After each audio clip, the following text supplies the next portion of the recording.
The sports page with the Orlando Sentinel and FM 96.9 The Game's Mike the Bulldog Bianchi. On JRR. Bulldog Sports page brought to you by our JRR Tuesday ticket takeover, yet another avenue to win Metallica tickets for the Friday night show, Taco.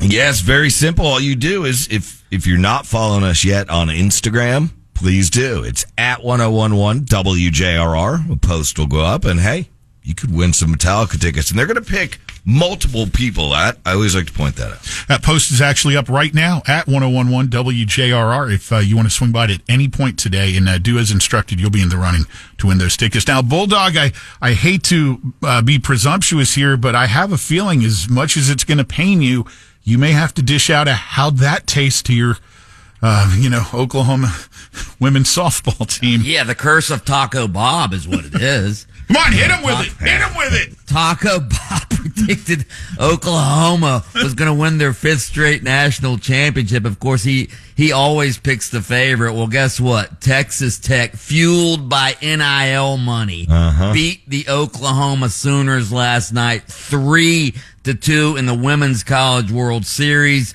The Sooners did not go down without a fight. They hit a home run in the last inning, tied it up, but then Texas Tech wins it in the bottom half of the inning. Wow.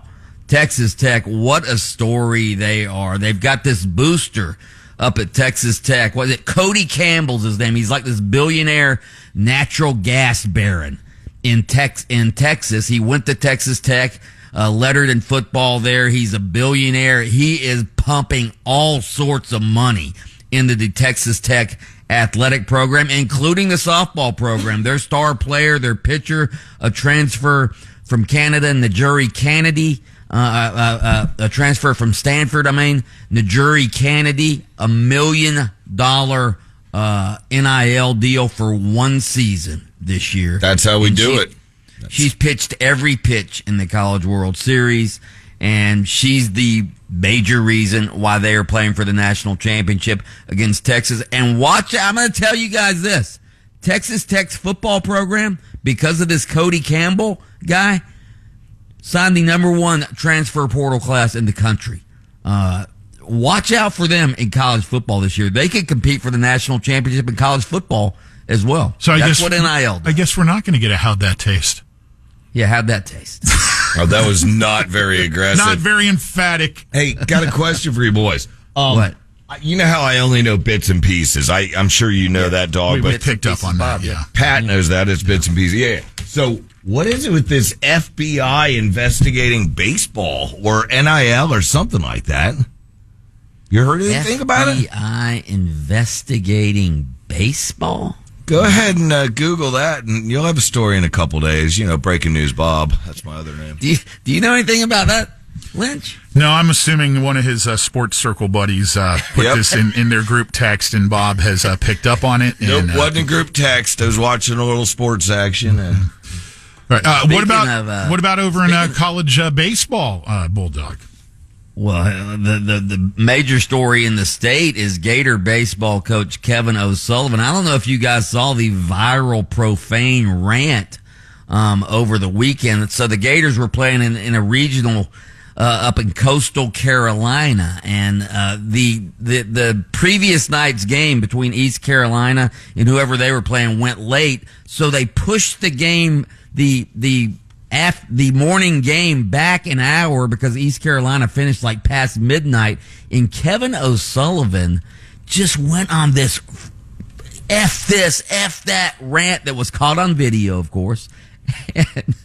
And he had to apologize yesterday. The athletic director at Florida, Scott Strickland, apologized yesterday. If you haven't seen this video, go watch it. It was the most childish thing you've ever seen.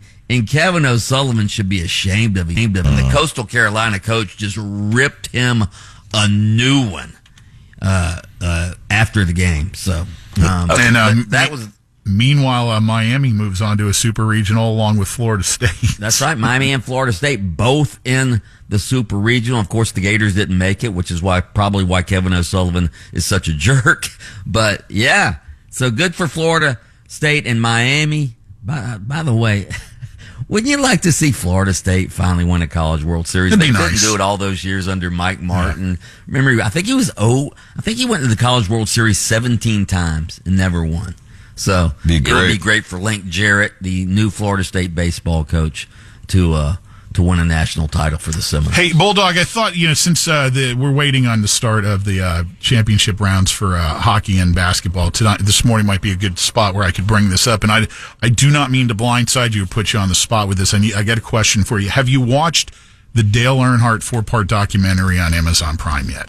I have not, but I want to watch it. Okay. Why do you ask? In the fourth part, the final part, which focuses on the tragic day at the Daytona 500 back in 2001, which took the legend's life, they brought up a very painful memory that I quite honestly had forgotten about, and I thought, who better to ask than you, the Orlando Sentinel, which you were a fairly new employee at the time, and their lawsuit to try to get access to autopsy photos.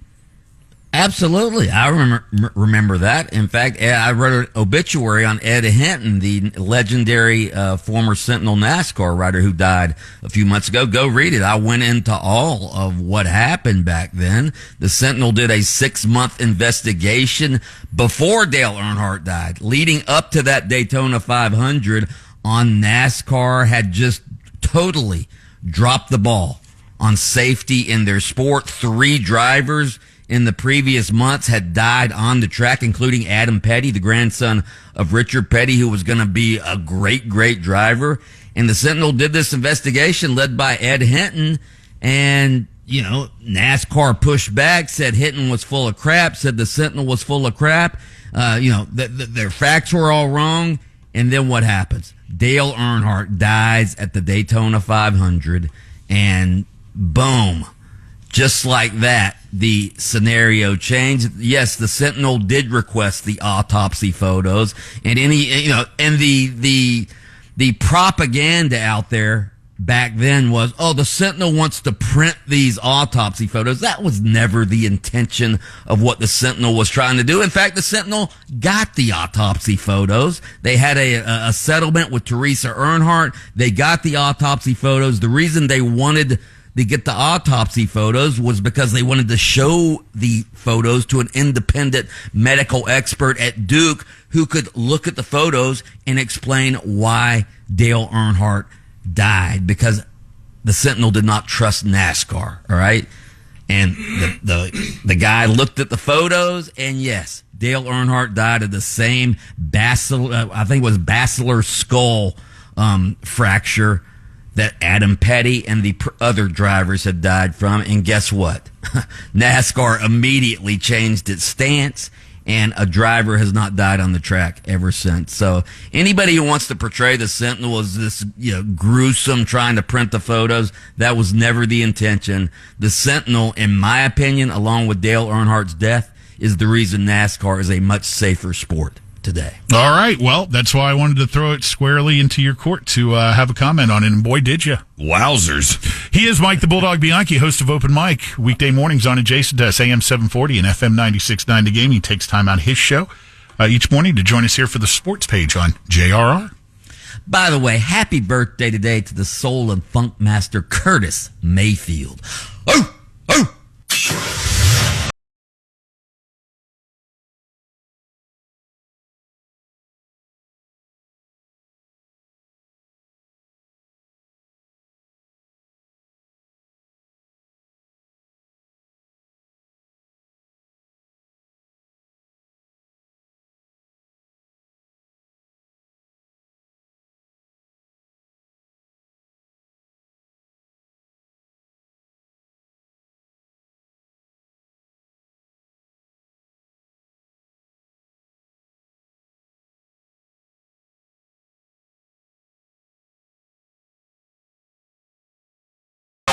WJRR.